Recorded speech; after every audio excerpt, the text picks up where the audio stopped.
So I came across a video on Twitter that's pretty interesting, and I think it tells a deeper story of why financial innovation things like Bitcoin is going to be the focus here are kind of ignored and looked over.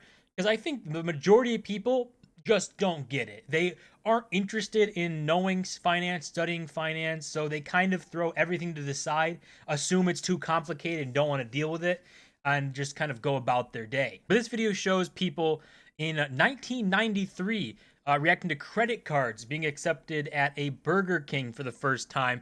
And some of the things that people say in here is kind of shocking. Like, what do you mean? Like, why are we even talking about this? But they were, I guess, worries back then. But now, credit cards are a normal everyday thing, and no one even thinks about it, thinks about using a credit card now. Well, the Whopper is offering cash or credit. I think it's pretty bad if you have to use a credit card when you go to a fast food restaurant for something as little as $3.10. If I use my GM card, I get a 5% rebate. If I eat here long enough, I'll be able to buy a pickup truck. Burger King bosses say workers won't have to figure out how much change the customer gets back. I just hope it doesn't slow things down at the cash and carry, that people are going to be having to call New York and get the confirmation or whatever it is, because when I want a Whopper, I want it now. Just another way to spend money. I'm sure it'll work for people on vacation when they don't have to do something, but I can't imagine it working on a day-to-day basis here. So far, the smallest credit has been for $2.50, the largest just over 10. So obviously you can see there's a bunch of different kind of perspectives here. Most of the people looking at this saying, why would you use a credit card? Why would you do that for $2? Why would you ever even think about charging that? And for someone who's financially irresponsible, probably a smart thing to look at. So, probably don't have a credit card. But like this guy right here talked about, I when I use my credit card, I don't want to have to call New York and do all these things and jump through these hoops. I want my food now. And I think you can translate that directly to Bitcoin, to people not knowing how it works, not caring to learn how it works, and just pointing at it and saying, too confusing, doesn't make sense, who wants to deal with this, and hold your own keys, and what does that mean, and cold storage, hot storage, what does all this stuff mean? And no one wants to go down and actually learn it, so they'll say, whatever. From like this, like credit cards have become just everyday normal things. Everyone uses it, mostly everyone uses them. And if you are responsible with credit cards, it can be a great thing because it takes the one of the biggest things with credit cards, really, why you should only use a credit card online, not a debit card, or basically in general, is because of theft. If your debit card gets stolen and they take a bunch of money from you, you're not liable for that. But the bank has to do an investigation, figure this stuff out. It could be a while before you get your money back. If someone steals your credit card, you dispute the charge, say, I didn't do this, get a new card, shut that one down, get a new card, and the bank has to deal with figuring out what happened with that money, and you're clear with it because it's not your money, it's the bank's money. So in that case, it's like a bigger thing. Rewards can stack up and be all great, only if you are financially responsible, though. So if you can't control yourself, which you should be able to, but if you can't, maybe stay away from credit cards then. But overall, they're way better. But in comparing this to Bitcoin, like credit cards might have been more, because when they were new, kind of confusing. Probably nowhere near as confusing as Bitcoin is to the everyday person, and trying to see how that works and why people want to do all this stuff.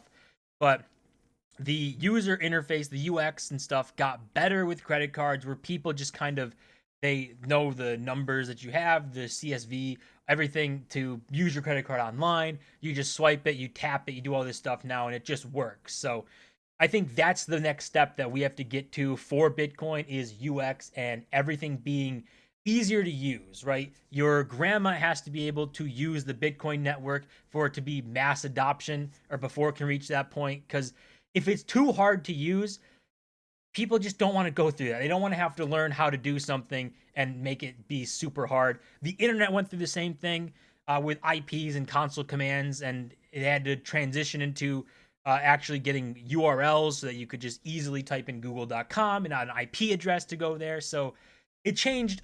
Once things got easier to use, it just changes the whole formula. But we can look at some of the comments on here too, because, like this person posted the video, one of the quotes saying takes 3 days for transactions to confirm.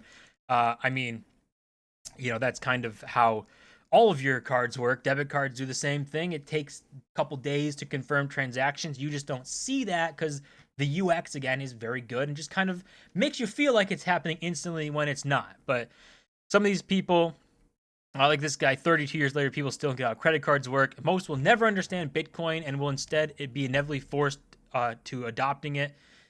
Probably true, right? People will just kind of write it off, and eventually they'll get to a point where maybe they don't even realize they're interacting with Bitcoin at a point, and that's when mass adoption could happen. So it goes to the same point. UX just has to be better if you want bigger adoption. And like every innovation faces skepticism until it becomes the norm. Crypto will be next in line, and that's where I would draw the line. I don't think crypto has like some massive, insane thing. Bitcoin does. You definitely separate the two, Bitcoin and crypto. They're drastically different things. When most people talk about it, like Bitcoin is crypto, but crypto is not equivalent to Bitcoin. So I don't think crypto in this general sense, how it is now, has like some massive, insane future of going to change the world, right? Like meme coins and these rug pulls and NFT rug pulls, all these things. A lot of it's built up on scams, which is crazy to say, but it just really is. The world of crypto is not some glorified place. It's a very scam heavy place, which is why there's so much skepticism even when Bitcoin gets talked about, because people equate crypto to Bitcoin. Say the Hawk Tuah Girl coin, massive scam. That's Bitcoin. Bitcoin's crypto, and that's crypto. So Bitcoin's a scam. That's how a lot of people think. People obviously talking about credit cards are better. You pay off, you basically just get free money back with all the rewards and stuff. And I think that's a big thing, that if you can actually control yourself, you do get kind of rewarded. But the flip side of that, like, it's a business model, right? Credit cards, the reward points, the reason you get cash back and reward points and all this stuff is because someone else doesn't collect those stuff. Like, they collect it, but they carry a balance. They have to pay the interest. They're the people who don't pay it off at the end are funding the people who do. And there's way more people who just carry balances and pay interest and don't even think about it than there are people who pay it off. So if you can be, good with your money and good with your credit cards and pay them off every month and not carry balances and pay interest and stuff, then you get to reap the biggest benefits. But we can't pretend like that's just how it works, because the reason that exists is because there's a plethora of people who don't do that. But I just thought this video was interesting because it kind of pops around every few months or something, and people pointing to this and saying, look at this. People, they thought credit cards were insane and going nowhere, and that was going to be nothing. And now people use credit cards every single day of every minute when they're buying stuff. It's just kind of the norm. Bitcoin could go down that same route, right? People right now point to it and say, too confusing, doesn't make sense, what's the point?